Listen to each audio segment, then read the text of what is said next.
Barang bekas yang berada di sekitar kita sering diabaikan. Namun bila dikelola dengan baik dapat menghasilkan barang yang bermanfaat serta memiliki ekonomi tinggi.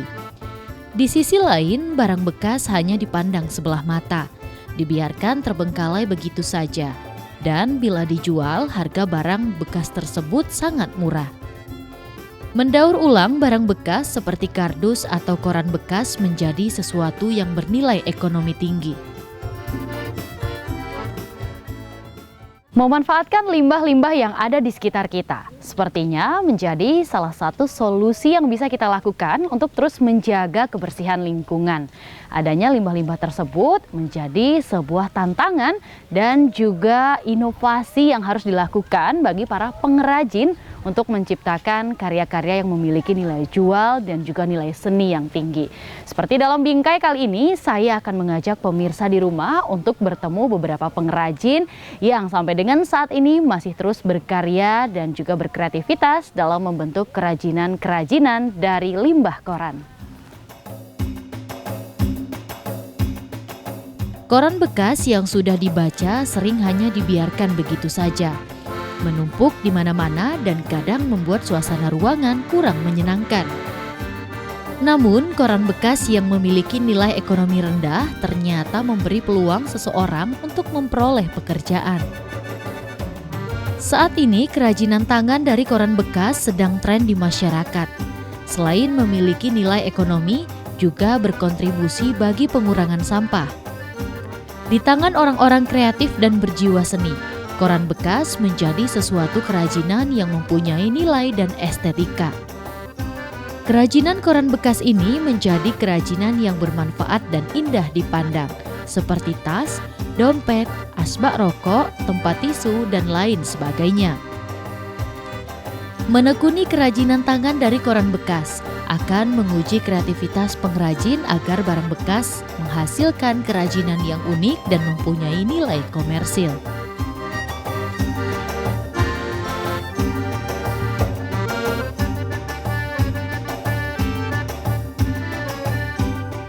Salah seorang wanita di kota Jambi yang berprofesi sebagai pengrajin barang bekas adalah Tina. Wanita Parubaya bertempat tinggal di Kelurahan Lego RT 23 Kecamatan Danau Sipin ini mulai merintis sebagai pengrajin barang bekas sejak tahun 2016. Menjalankan profesi sebagai pengrajin karena untuk menyalurkan bakat, sementara keterampilan yang diperoleh belajar secara otodidak.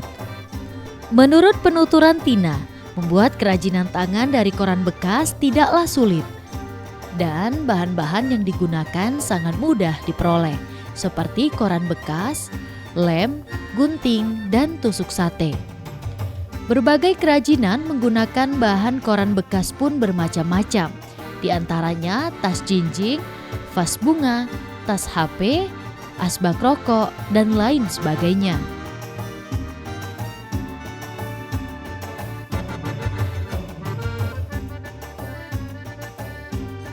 Sementara proses pembuatan kerajinan tangan berbentuk tas HP diawali dengan menggunting koran menjadi 3 bagian. Kemudian koran tersebut digulung dengan menggunakan tusuk sate. Penggulungan koran tersebut diawali dari ujung koran lalu dipilin hingga koran tersebut habis tergulung.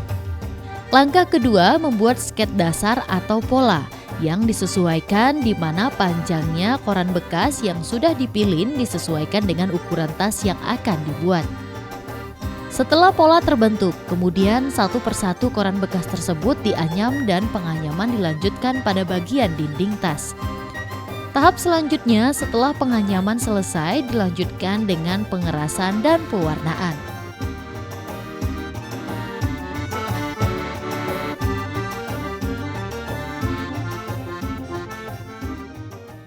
Pemirsa, saat ini saya sudah bersama dengan salah seorang pengrajin bahan bekas yang ada di RT 23 Kelurahan Legok Kecamatan Danau Sipin Kota Jambi. Sudah ada Mbak Tina bersama saya. Halo Mbak Tina, apa kabar? Baik. Sehat ya Mbak ya? Alhamdulillah. Sehat. Nah Mbak Tina nih kita jumpa lagi dengan pemirsa Bingkai di rumah. Tentunya kita akan berbagi informasi ya seputar ide-ide kreatif yang memanfaatkan barang-barang bekas. Nah, kalau kali ini yang saya lihat di depan ini sudah ada alat-alat dan bahan-bahan ini dari koran ya Mbak ya? Iya, dari koran. Kali ini kita mau buat apa sih Mbak? Kita kali ini pengen inovasinya buatan tas. Nah, kalau untuk bahan-bahannya nih Mbak, langsung aja nih, apa aja nih Mbak? Kalau yang perlu kita siapkan, ini ada koran bekas yang sudah dipotong beberapa bagian, lalu digulung seperti ini, menjadi setiap helaiannya menjadi setiap butir batangnya. Oke. Lalu ini boleh kita tunjukin dulu ya Mbak ya. Boleh. Jadi kisaran ukurannya. Ini satu halaman koran ya. Satu halaman koran itu dibagi menjadi tiga. Ya. Nah, ini ya sekecil ini pemirsa di rumah. Kemudian digulung ya, membentuklah bulatan seperti ini. Dan selanjutnya apa lagi? Setelah selesai digulung, kita siap untuk menganyam atau melintir koran yang akan dibentuk menjadi tas. Oke, jadi modalnya itu memang yang utamanya adalah koran ya Mbak ya. Oke, kalau untuk yang lainnya nih selain koran apa aja yang kita gunakan? Untuk menggulung ini kita perlu alat bantu, tusuk sate yang bekas dipakai, seperti ini. Ini untuk menggulung menjadi seperti ini. Iya. Dan juga siapkan lem sagu untuk menempel ujung bagian yang akan disatukan. Nah, kalau gitu yang pertama yang harus kita lakukan nih Mbak, apa dulu nih Mbak? Yang pertama kita harus membentuk mal. Apa yang harus kita buat? Oke, tapi sebelum membentuk itu boleh diajarin dulu sekalian pemirsa di rumah juga belajar ya Mbak ya. Gimana sih untuk apa ya, membuat ini tadi ya, membentuk koran batangan ini sehingga menjadi batangan. Oke. Silahkan nih Mbak. Yang pertama yang harus yang bagian yang paling penting kita perhatikan yaitu bagian ujung. Bila tidak terbentuk ujung ini, tidak pas menggulungnya, helaian batang ini tidak akan sampai ke ujung dan tidak memanjang. Kalau kerajinan ini dimulai Mbak Tina sejak kapan? Kita pernah ikut pelatihan di 2016. Dari awal 2016 kita pelatihan, dari 2016 itulah kita sampai sekarang masih produksi anyaman koran. Oke, ini sepertinya punya saya juga jadi, tapi kecil di bawah ya pemirsa di rumah. Oke, ya, udah selanjutnya selesai, bagian ujungnya yang kita kasih lem. Oke, bagian ujungnya ya, yang dikasih lem sedikit. Nah, di sininya nih pemirsa di rumah, lem sedikit. Terus lidi yang tadi kita tusuk ke sini buat menggulung, kita cabut kembali.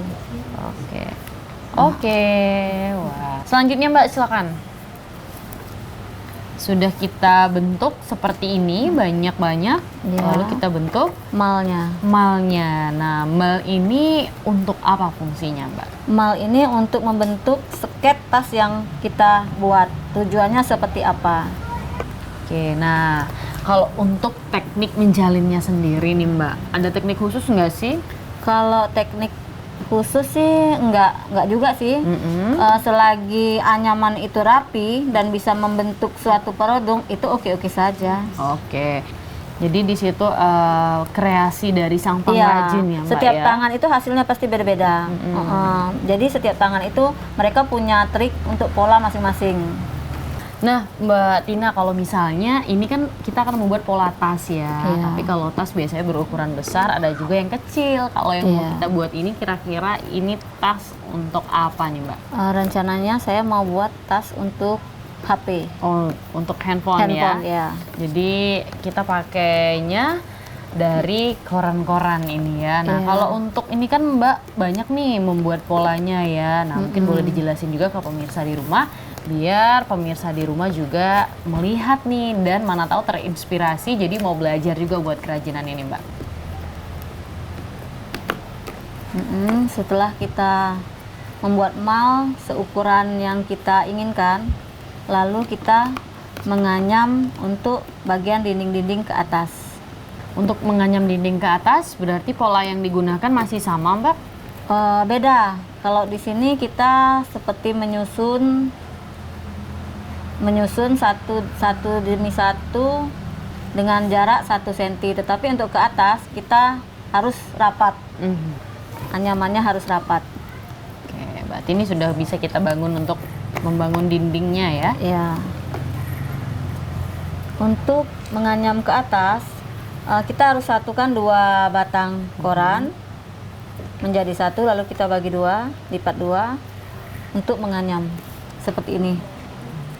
Kita ambil dari bagian posisi tengah supaya nanti sudut yang nggak kena bisa ketutup. Kalau untuk waktu pengerjaan membuat satu buah kerajinan itu sampai dengan selesai itu diperlukan waktu berapa lama, Mbak? Itu 1 hari bisa 5. 1 hari bisa produksi 5 kerajinan 5 ya. kerajinan. Itu bentuk yang sama atau berbeda-beda? Berbeda-beda. Kalau untuk setelah dia jadi nih Mbak ya, seperti yang kita ambil contoh seperti ini pemirsa di rumah. Nah, langkah yang harus dilakukan nanti apa tuh Mbak? Pertama kita sudah selesai pembuat penganyaman, kita pengerasan dulu. Oke. Setelah dikeraskan, baru kita pernis. Oh, terakhir ya. Iya. Gitu. Nih. Kalau Mbak Tina sendiri belajar butuh waktu berapa lama sih pada awal-awalnya? Nggak lama sih Mbak. Awalnya saya hanya belajar 3 hari, terus praktekin terus di rumah, akhirnya bisa. Oke, itu belajar otodidak ya? Otodidak. Otodidak ya pemirsa di rumah ya. Ternyata belajar otodidak dan disertai dengan kemauan dan niat bisa menghasilkan salah satu lapangan pekerjaan ya Mbak ya? Iya. Mbak Mutia, ini kurang lebih begini bentuk tempat HP-nya, tinggal kita menambahkan variasi di bagian luar, depan dan belakang. Boleh ditunjukin diangkatnya Mbak Tina ya. Dan ini nih sudah jadi. Jadi bisa meletakkan handphone di dompet yang kecil ini ya Mbak ya. Iya. Nah, selanjutnya mau dipasang ornamen apa nih Mbak? Kita tinggal nambahin variasi sesuai dengan selera ataupun seni yang kita sukai. Oke. Kurang lebih nanti begini akan jadinya. Kita pasang dulu ya Mbak. Iya, boleh kita pasang. Oke. Kita akan pasang di bagian sudut sini. Boleh sambil dilihatin ke pemirsa di rumah ya Mbak ya. Nah, Di sini.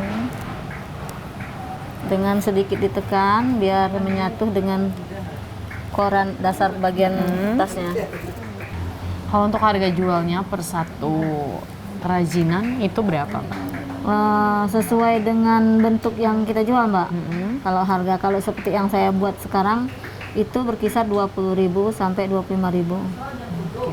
Itu sampai dengan selesai ya Mbak ya? Iya. Sampai dengan finish.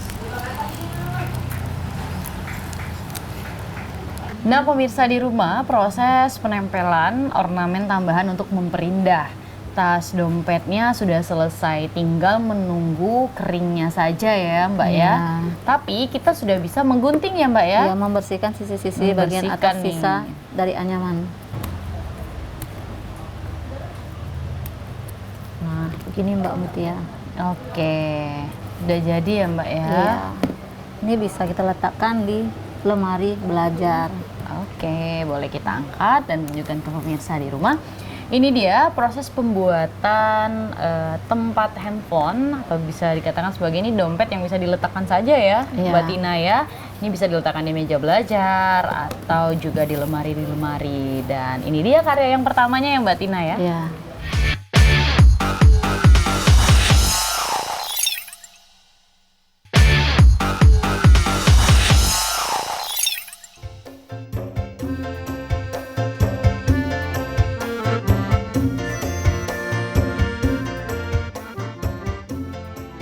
Ditambahkan oleh Tina, pada prinsipnya pembuatan kerajinan dari koran bekas tidak memiliki kendala. Namun dalam hal pemasaran, Tina mengalami sedikit hambatan. Sementara saat ini Tina hanya melayani pesanan saja.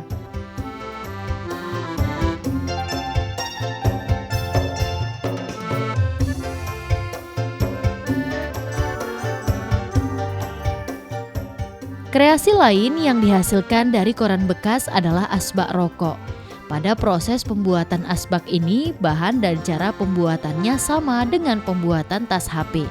Yang membedakan hanya proses pembuatan tas HP dan asbak rokok adalah pola yang digunakan. Pada pembuatan asbak rokok ini menggunakan sket berbentuk lingkaran. Kemudian dianyam dan dilanjutkan menganyam pada dindingnya. Masih dalam program acara Bingkai, kali ini saya sudah bersama dengan salah satu pengrajin koran juga yang ada di RT 23 Kelurahan Legok, Kecamatan Dadau Sipin, Kota Jambi. Kalau tadi sudah bersama dengan Mbak Tina, kali ini sudah ada Mbak Yuliana di samping saya. Halo Mbak Yuli. Halo. Mbak Yuli, apa kabar? Alhamdulillah baik. Baik ya Mbak ya. Nah Mbak, tadi di yang pertama kita sudah buat kerajinan tempat handphone ya. Tempat handphone yang serbaguna sih, bisa dipakai untuk apa saja. Nah kalau di kerajinan yang kedua ini kita mau buat apa rencananya nih Mbak? Wadah permen. Wadah permen ya. Kita akan buat tempat permen. Kalau biasanya tempat permen ini, permen identik dengan anak-anak ya Mbak ya, disukai anak-anak. Biasanya juga sering diletakkan tempatnya di meja-meja, apalagi kalau hari lebaran gitu ya, sering banyak permen. Nah kalau untuk membuat tempat permen nih Mbak, bahan-bahannya apa aja? Sama aja kayak yang buat tas tadi, cuman perbuatannya aja itu polanya bulat. Kalau Mbak Tina itu segi 4. Nah boleh nih Mbak, mungkin dijelasin teknik pelilitannya seperti apa dan memasukkannya juga seperti apa nih, memasukkan korannya. Lilitnya seperti Mbak Tina tadi, Mbak Tina tadi cuman segi 4 kan jarang-jarang. Kalau ini polanya bulat, dirapati supaya kencang itu. Kalau untuk membuat satu tempat permen itu menghabiskan korannya berapa banyak? Udah sampai 1 kilo. Oh, nggak sampai 1 kilo ya? Itu Karena bisa kan dapat. pembuatannya kecil, jadi ibaratnya setengah kilo tuh dapat 2 atau 3. Oke, kita buat tempatnya yang kecil saja berarti ya Mbak ya. Oke, ini Mbak Yuli lagi membuat polanya ya. Polanya bulat, bundar.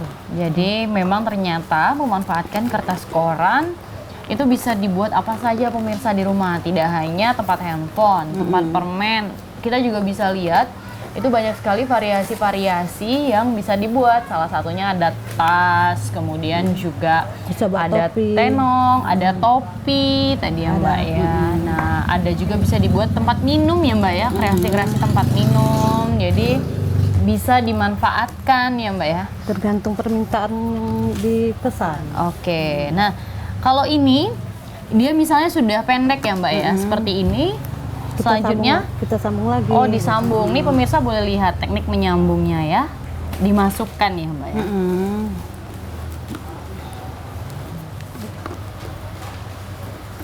Kalau Mbak Yuli sendiri satu hari bisa membuat berapa harian nih Mbak? Kalau karyanya tergantung permintaan Mbak. Kalau permintaannya kecil-kecil bisa sampai 5 atau 6. Itu pembuatan 1 hari. Kalau pembuatannya lebih besar-besar kayak tasnya besar-besar, sehari paling enggak 1 atau 2. 1 atau 2. Kalau Mbak Yuli sendiri mulai berkecimpung ikut terlibat membuat kerajinan ini dimulai kapan? Baru-baru juga lah Mbak, ada itu. Ada kayak selama Mbak Tina, karena kan kami dulu agak kerja, jadi sekarang nggak kerja lagi. Jadi Mbak Tina ngajak ikut kerajinan, ya udah kami ikut pada di rumah ada kerjaan kan. Motivasinya untuk ikut memanfaatkan barang-barang limbah-limbah seperti ini apa Mbak? Supaya barang-barang ini kan biasanya kalau limbah kan tidak ada diproduksi, jadi dibuang begitu aja. Kalau kita dimanfaati buat tas, buat yang kita inginkan bisa menghasilkan uang. Jadi lumayan juga ya Mbak bisa ya. berharga kan. Selama ini kan koran tidak berharga, dibuang aja, itu aja kayak gitu. Sekarang kan sudah tahu cara-cara pembuatan tas, jadi kreatif kita sendiri kayak mana bagusnya kita buat Mbak. Gitu. Oke. Tergantung orang permintaan kita buat. Buat ya. Kalau untuk kendalanya nih yang Mbak Yuli hadapin kalau membuat ini apa nih? Kendalanya alhamdulillah ada, cuman pemasarannya aja tuh. Yang Berarti dari segi pemasarannya aja ya. Nah mudah-mudahan nih nanti banyak pemirsa yang tertarik dan terinspirasi untuk terus memanfaatkan ya limbah-limbah bahan bekas dan kita sama-sama menjaga kebersihan lingkungan ya Mbak ya, dengan memanfaatkan nih barang-barang limbah yang bisa dimanfaatkan menjadi barang yang berguna. Ini Mbak Tia, ini kan pola dasarnya yang pertama nih. Nah, yang selanjutnya akan datang yang kayak ini ceritanya. Oh gitu. Jadi boleh kita tunjukin ke pemirsa ya Mbak Yuli ya. Jadi ngikutin polanya sama ya Mbak ya. Jadi ini sebenarnya diselesaikan sampai ke atas. Sampai ke atas. Tapi ini contoh jadinya. Yang selesai. Nah, ini contoh jadinya yang sudah selesai. Tapi Mbak, kalau misalnya dia seperti ini rasanya kurang menarik nih Mbak. Kalau biar lebih menarik, itu mau kita apain kita lagi? pernis dulu pewarnaannya, sudah pernis, sudah semuanya dirata, baru kita jemur. Sudah jemur lagi, baru hasilnya kita lihat sudah pemanasannya sudah bagus. Lagi baru nampak itunya keras apa lembutnya struktur alatnya kayak itu. Oke, nah jadi kita mau pernis ya Mbak ya, biar tempat lebih permennya cantik, lebih menarik.